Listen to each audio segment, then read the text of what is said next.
ധാരാളം വിദ്യാർത്ഥികളുടെ സംശയങ്ങളാണ് വരുന്നത്. പ്ലസ് ടുവിന് ശേഷം ഏത് കോഴ്സ് എടുക്കണം, ഏത് ജോബാണ് നല്ലത്? പരസ്യങ്ങളിൽ വീടരുത് കേട്ടോ. സ്വന്തമായിട്ട് ഡിസിഷൻ എടുക്കേണ്ട ഏറ്റവും ക്രൂഷ്യലായിട്ടുള്ള ടൈമാണ് പ്ലസ് ടു കഴിയുന്നത്. എങ്ങനെയാണ് പ്ലസ് ടുവിന് ശേഷം ഒരു കോഴ്സ് അല്ലെങ്കിൽ ഒരു പ്രൊഫഷൻ നാം തിരഞ്ഞെടുക്കേണ്ടത്? രണ്ട് കാര്യങ്ങളാണ് ഇവിടെ ഏറ്റവും പ്രാധാന്യത്തോടെ ശ്രദ്ധിക്കേണ്ടത്. അതിലേറ്റവും പ്രാധാന്യമുള്ളത് ആ കോഴ്സിലൂടെ കിട്ടുന്ന കരിയറിനോടുള്ള പാഷനാണ്. ഒരു പാഷനേറ്റ് ആയിട്ടുള്ള വിദ്യാർത്ഥിക്ക് മാത്രമേ ആ കരിയറിൽ എൻജോയ് ചെയ്തൊരു ലൈഫ് മുന്നോട്ട് കൊണ്ടുപോകാൻ സാധിക്കുകയുള്ളൂ. ഇഷ്ടമില്ലാത്ത ഒരു പ്രൊഫഷൻ എടുക്കരുത്.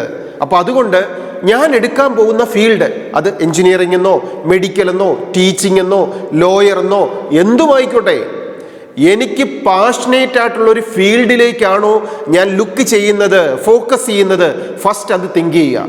രണ്ട്, ഈ എടുക്കാൻ പോകുന്ന കോഴ്സ് കൊണ്ട് ജോബ് സെക്യൂരിറ്റി എന്താണ്, ജോബ് മാർക്കറ്റിൽ അതിനുള്ള വാല്യൂ എന്താണ്, ഒരു ലോങ് ലാസ്റ്റിംഗ് കോഴ്സ് ആണോ?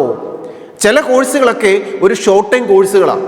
നാം പഠിച്ച് കഴിഞ്ഞ് വരുമ്പോൾ ചിലപ്പോൾ 4 years 5 year 10 year ഒക്കെ കഴിയുമ്പോൾ ആ കോഴ്സിൻ്റെ വാലിഡിറ്റി തന്നെ അപ്രസക്തമാകുന്ന കോഴ്സുകളായിരിക്കും, അല്ലെങ്കിൽ ജോബ് ഉള്ളതായിരിക്കും.